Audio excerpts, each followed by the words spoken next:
The Smeds and the Smoos, written by Julia Donaldson and illustrated by Axel Scheffler. And I'm reading this for you today, Lillie.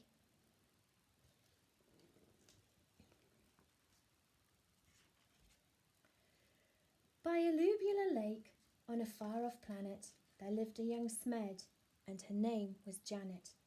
Not far away on a humplety hill, there lived a young Smoo by the name of Bill. Janet, like all the Smeds, was red, and this is what her grandfather said. Never, never play with the Smoos. They sleep in holes, they wear strange shoes. They jump about like kangaroos. Never, never play with the Smoos. Bill, like the other Smoos, was blue, and these were the words of Grandmother Smoo. Never, never play with the Smeds. They have strange hair upon their heads. They sleep in funny things called beds. Never, never play with the Smeds. The Smeds on their lake liked nothing better than splashing about, getting wetter and wetter. But Janet grew bored with this watery play, and early one morning she tiptoed away. The Smoos jumped about on their humplety hill. They bounced up and down it and never stood still. But Bill was beginning to think, this is boring. So early one morning he set off exploring.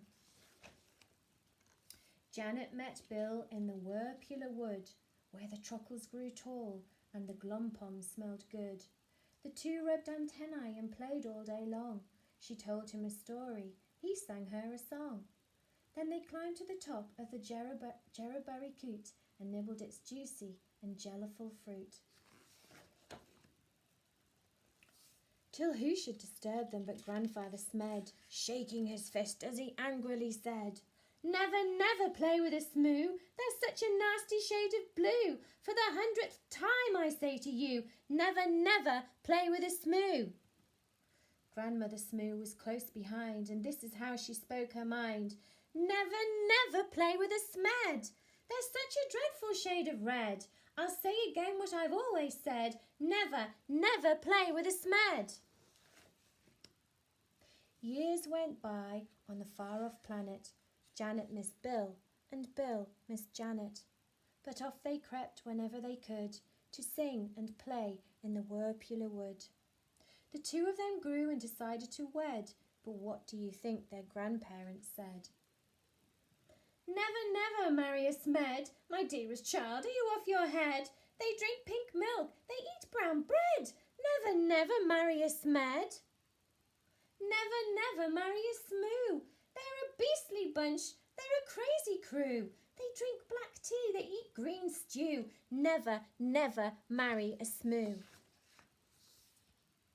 Janet and Bill stole out that night while their family slept, and the squoon shone bright.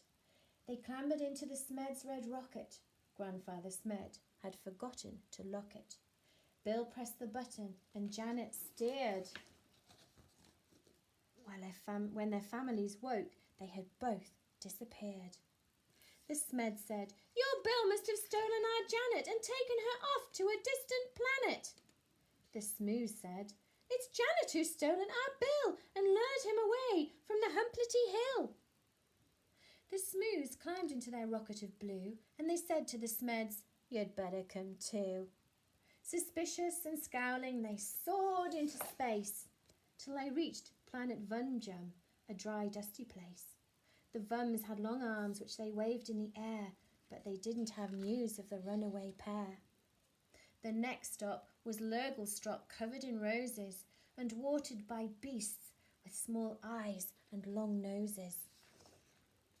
They touched down in Grimbletosh, coated in grime. They searched planet Glurch and found nothing but slime. One morning the Smoos found they'd run out of tea, so the Smeds shared their milk, which was pink as could be.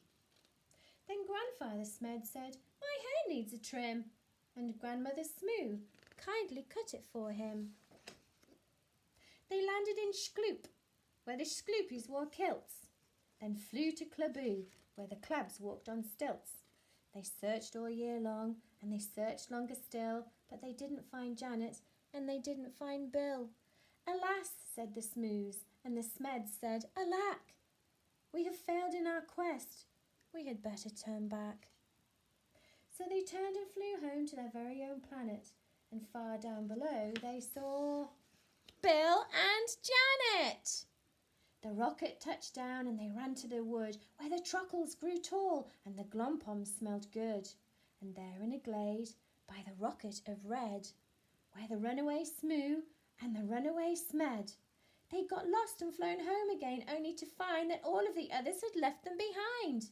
There was joy, jam and jumping. Then Janet said, "Maybe you'd like to make friends with our dear little baby." "A baby? A red one? A blue one?" But no! The baby was purple from head to toe. They all hugged the Smoos Med, their new baby brother, and Grandpa and Gran even hugged one another. They laughed and they splashed and they danced with delight, and they played with that baby from morning till night. They made him a rattle, they made him a flute, they fed him the fruit of the gerberry coot. Then they sang by the light of the silvery scroon, and you can sing too if you make up a tune. Play with the Smeds and play with the Smoos, play with whichever friend you choose. Then close your eyes and while you snooze, dream of the Smeds and dream of the Smoos.